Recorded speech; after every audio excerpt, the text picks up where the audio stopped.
एक मिनट, फिर से हम ओपन कर रहे हैं थोड़ा।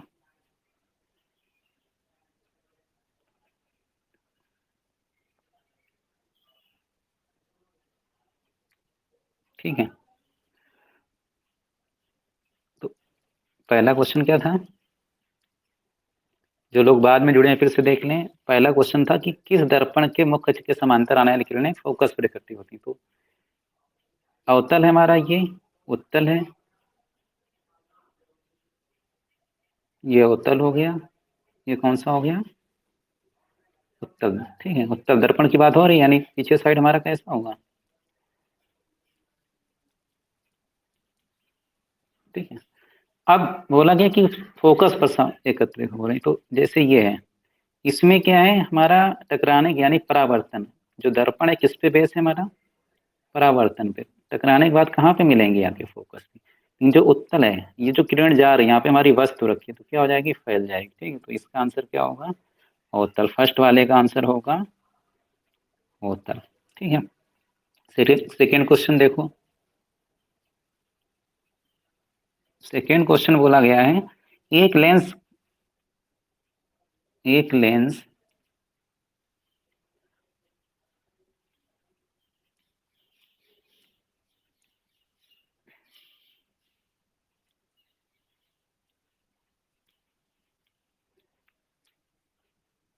पुस्तक के पृष्ठ पर 2 सेंटीमीटर ऊपर उठाने पर अक्षर कुछ बड़े तथा सीधे दिखाई देते हैं, लेंस की फोकस दूरी क्या होगी? ठीक है। अब क्या कह रहा है वो हमारे पास? दूरी कितनी दो? हमारे पास जो ये दूरी दी किसकी दी है हमारे पास? लेंस को पुस्तक के पृष्ठ से, यानी पहले ये मान लो हमारी वस्तु रखी हुई, ठीक है, ये पुस्तक रखी हुई है, लेंस को हमने कहा ऊपर ले गए, यानी ये लेंस और वस्तु के बीच की दूरी हो गई। यानी ये किसकी वैल्यू दी हमको? यू की। यू कितना दिया हमको? 2 सेंटीमीटर। अब पूछा जा रहा है कि फोकस दूरी। ठीक है, तो क्या होता है formula? 1/f equal to 1/v minus 1/u, ये होता है। ठीक है। अब कुछ बड़े तथा सीधे दिखाई दे रहे हैं हमको। अब कुछ बड़े, अब यहाँ पे तो हमें फोकस दूरी का मतलब क्या होगा? यहाँ पे वी, पहले तुम वी का यहाँ से रिलेशन निकाल लें, वी कैसा होगा हमारा? अगर बड़े और सीधे दिखाई दे रहे हैं तो इसका मतलब क्या है कि जो आवर्धन की वैल्यू है, जो आवर्धन वैल्यू आया वो हमारा कैसा है? इसमें हमारा प्लस में है, सीधा है और प्लस में है, और 1 से ज्यादा है। जब 1 से ज्यादा हो तो आवर्धन बराबर लेंस में क्या होता है फार्मूला हमारे पास?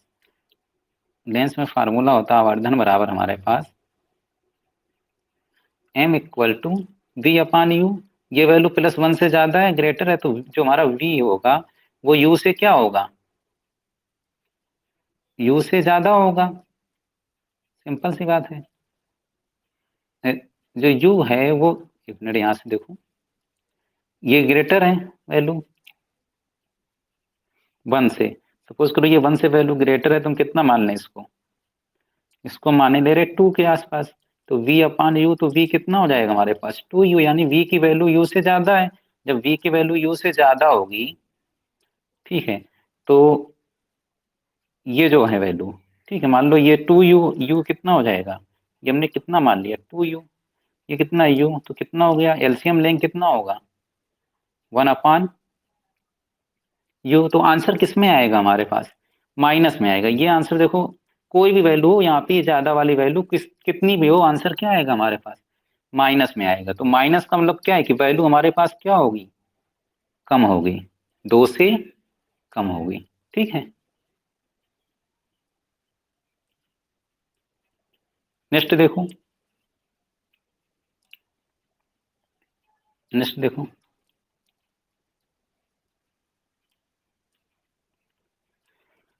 अमीटर नापता है, ठीक है, अमीटर नापता है, तो अमीटर हमेशा किस में जोड़ते हैं हम? श्रेणी क्रम में। कोई भी परिपथ होता है उसमें अमीटर को हम किस में जोड़ते हैं? श्रेणी क्रम में। और जो वोल्ट मीटर होता है, ठीक है, उसको हम किस में जोड़ते हैं? समांतर क्रम में, परिपथ के समांतर क्रम में। अब यहाँ पे देखो नाम से ही पहचान जाएगा थोड़ा। अमीटर, ए से शुरुआत हुआ, और ए किसका होता है यूनिट? एम्पियर। एम्पियर किसका है हमारा? धारा से रिलेटेड रिलेशन है, तो ये किसको है?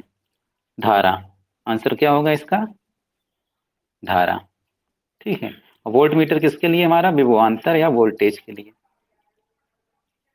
तो इसका आंसर क्या होगा हमारे पास? सही ऑप्शन कौन सा होगा? धारा, यानी सेकेंड वाला ऑप्शन इसका सही है। नेक्स्ट देखो, जिसके में सही से क्लियर ना दिख रहा हो वो रिस्टार्ट कर लें।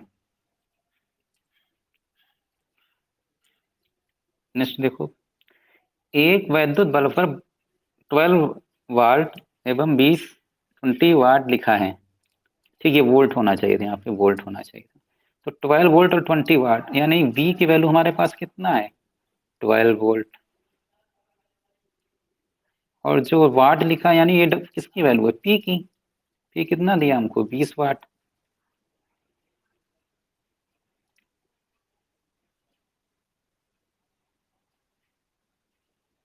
ठीक है, क्या हुआ? दिख नहीं रहा? क्लियर दिखाई पड़ रहा है सभी को?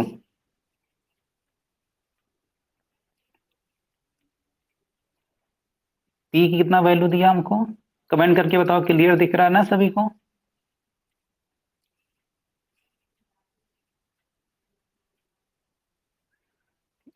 P दिया है 20 वाट, और V दिया, हमें क्या पूछा गया? धारा। तो फार्मूला क्या होता है? P बराबर होता है हमारे पास V इंटू आई। तो P की वैल्यू कितनी है? 20।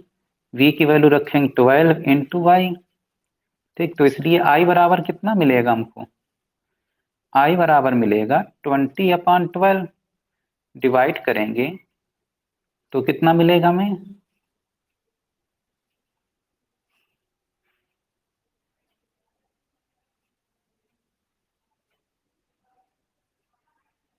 ठीक, कितना मिलेगा? 1। कितना बचा? 8 बचा। 6 बार जाएगा, यानी 1.6 एम्पियर आएगा।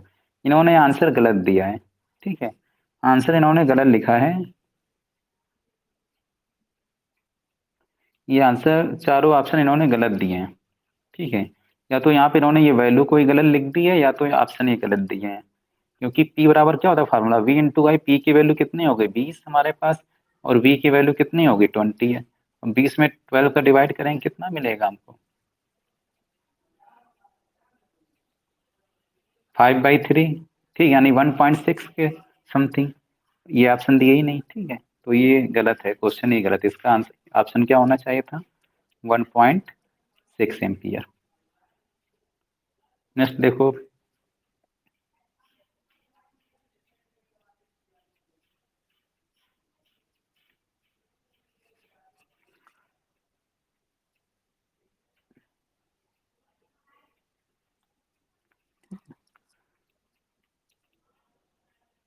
इसके बाद बोला गया है एक अवतल दर्पण की वक्रता त्रिज्या कितनी है? 40 सेंटी फोकस दूरी होगी। तो वक्रता त्रिज्या फोकस दूरी में संबंध क्या होता है हमारे पास? Formula F = R/2। लेकिन हमारे पास कौन सा दिया है? अवतल। अवतल दर्पण। तो अवतल दर्पण के केस में क्या होता है? जो फोकस दूरी होती है उसको हम किस में लेते हैं? माइनस में। तो ये कितना दिया? फोकस दूरी माइनस में लेते हैं, यानी जो हमारे पास R निकल के आएगा, R = क्या होता है? F = R/2। ठीक है, तो F = क्या निकल के आएगा? माइनस का 40/2। तो कितना आ जाएगा? माइनस का 20 सेंटीमीटर। यानी जो R की वैल्यू हम किस में लेंगे? अवतल के लिए वक्रता त्रिज्या R की वैल्यू हम किस में लेंगे? ये वैल्यू किसकी दी हमको? R की दी है। R = कितना दिया? -40 सेंटीमीटर। तो F किस में निकल के आएगा? माइनस का 20 सेंटीमीटर। F = कितना आ गया हमारे पास? F = आ जाएगा माइनस का 20 सेंटीमीटर। ठीक है, कोई कंफ्यूजन? जहां पर ना समझ में आ रहा हो वहां पे पूछ लो कमेंट करके। अब देखो, इस पर बोला था एक चालक 1 मिली सेकेंड में 200 माइक्रो कुलाम। अब 200 माइक्रो कुलाम का मतलब क्या दिया हमारे पास? ये आवेश की वैल्यू दी है, यानी Q। आवेश कितना दिया हमारे पास? Q बराबर दिया है 200 माइक्रो कुलाम। माइक्रो का सिंबल ये होता है, माइक्रो कुलाम। ठीक है, और ये 1 मिली सेकेंड यानी टाइम दिया है। समय हमारे पास कितना दिया है हमको? टी बराबर दिया है 1 मिलीसेकेंड। 1 मिलीसेकेंड, ठीक है। तो 1 मिलीसेकेंड हमारे निकालना क्या हमको, तार में प्रवाहित धारा, यानी धारा I इक्वल टू हमें निकालना है। तो होता क्या हमारे पास फार्मूला, धारा इक्वल टू क्या था, आवेश प्रवाह की दर को क्या बोलते हैं, धारा। धारा होता है आवेश प्रवाह की दर। तो I बराबर क्या निकल के आएगा, Q बट्टे टी। Q कितना दिया, 200। 1 माइक्रो कूलम इक्वल टू क्या होता है, ये अलग से नोट कर लो। 1 माइक्रो कूलम इक्वल टू क्या होता है, 1 माइक्रो। माइक्रो का मतलब होता है, क्या हुआ, 1 माइक्रो। माइक्रो का माइक्रो कहीं भी होगा, उसका मतलब है 10⁻⁻⁶।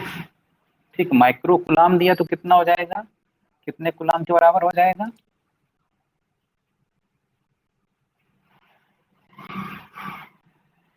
माइक्रो कूलम दिया तो कितना हो जाएगा, 10⁻⁻⁶ कूलम।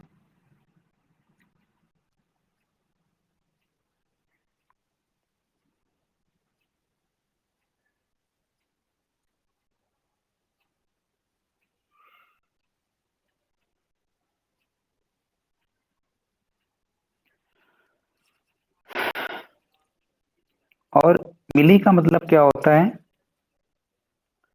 मिली का मतलब होता है,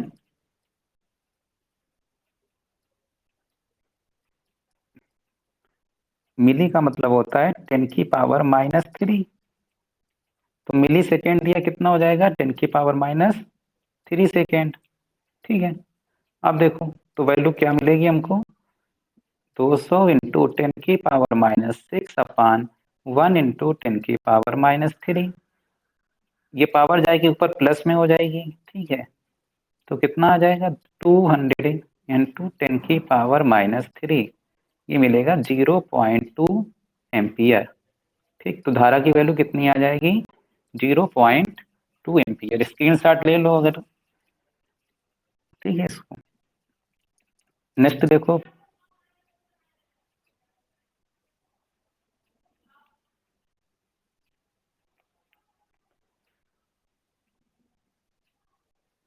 स्वस्थ नींद के लिए बोला गया है, निकट बिंदु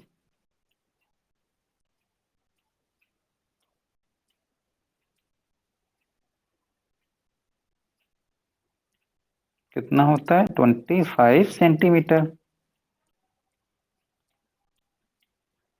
इसके बाद बोला गया, ये तुम्हारा लॉन्ग क्वेश्चन है, ये भी लॉन्ग क्वेश्चन है, ठीक है। शॉर्ट क्वेश्चन अभी करा रहे हैं हम सब। अब ये रसायन विज्ञान का पार्ट देखो, कॉपर का मुख्य अयस्क क्या है, ठीक है, कॉपर पायराइट।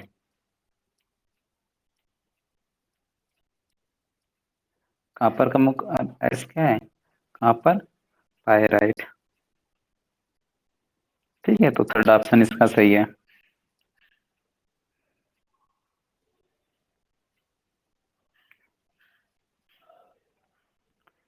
सल्फर डाइऑक्साइड का जलीय विलयन कहलाता है, ठीक है। तो सल्फर डाइऑक्साइड, तो सल्फर डाइऑक्साइड का फार्मूला क्या होगा, SO2, ये क्या है हमारे पास, सल्फर डाइऑक्साइड। ठीक है, अब जलीय विलयन पूछा गया, तो जलीय विलयन का मतलब क्या हो गया, H2O। SO2 प्लस H2O बना के क्या मिलेगा, यानी जो ये सोल्यूशन बनाएगा जाके H2SO4 बनाएगा जाके, ठीक है। इसको हम क्या कर लेंगे, बैलेंस कर लेंगे।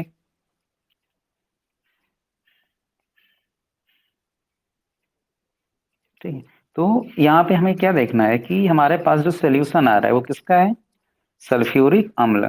ठीक है, यानी क्या बनेगा, H2SO4 बनेगा।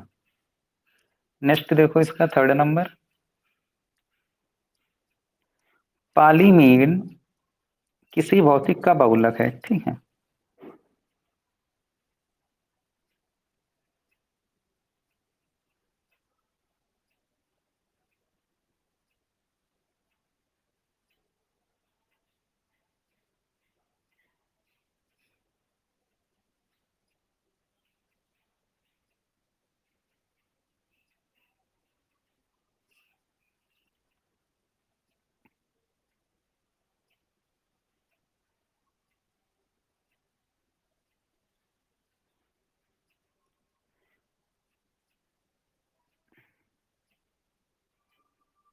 ए, इस क्वेश्चन का आंसर देखना पड़ेगा एक बार क्लियर इसका, ठीक है, कि ये एथिलीन का ज्यादातर आंसर क्या होता है इसका, एथिलीन, ठीक है, इसको हम चेक कर लेंगे एक बार, कंफर्म कर लेंगे, ठीक है।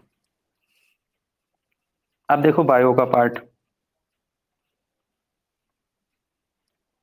मानव शरीर का सबसे बड़ा अंग की बात हो रही है, ठीक है। तो मानव शरीर में सबसे बड़ा जो अंग है, मानव शरीर में सबसे बड़ा अंग क्या है हमारा, यकृत। बॉडी पार्ट की बात हो रही है, यानी क्या है, लीवर, ठीक है। इसके बाद देखो,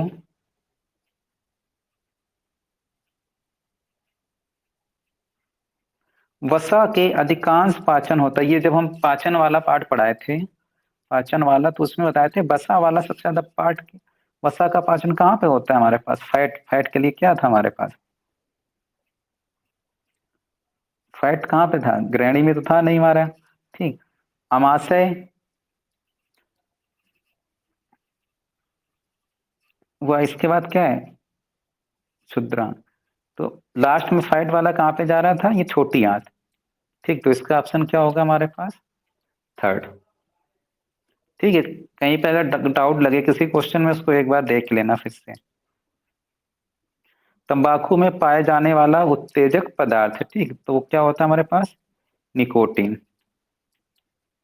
क्या होता है, निकोटीन।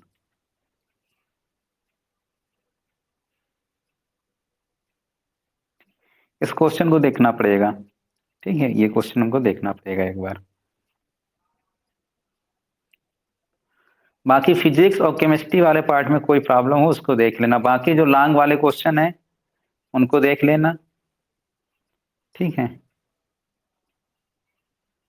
ठीक, ये तो केमिस्ट्री का ये पार्ट छूट गया था, ये अब देख लो, एक एक दो शार्ट वाले क्वेश्चन है। जीवाणु रहित, ठीक है, तो क्या होता है हमारा, विरंजक, विरंजक चूर्ण, ठीक है। जल के लिए क्या है, विरंजक चूर्ण। वर्ग की विशेषता में, सारणी के वर्ग एवं वस्तु की विशेषता क्या थी, जो मेंडलीफ ने बनाई थी आवर्त सारणी, वो क्या थे, वो परमाणु भार के आधार पे हमारा उन्होंने क्या किया था, वर्गीकरण किया था। जो मेंडलीफ ने किया था किसके आधार पे किया था, परमाणु भार के आधार पे क्या किया था, वर्गीकरण किया था, ठीक है। बाकी लॉन्ग क्वेश्चन है, इनको कर लेना,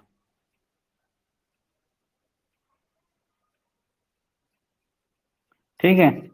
बाकी कोई कंफ्यूजन है अपना पूछ लेना, ठीक है अभिजीत, सब लोग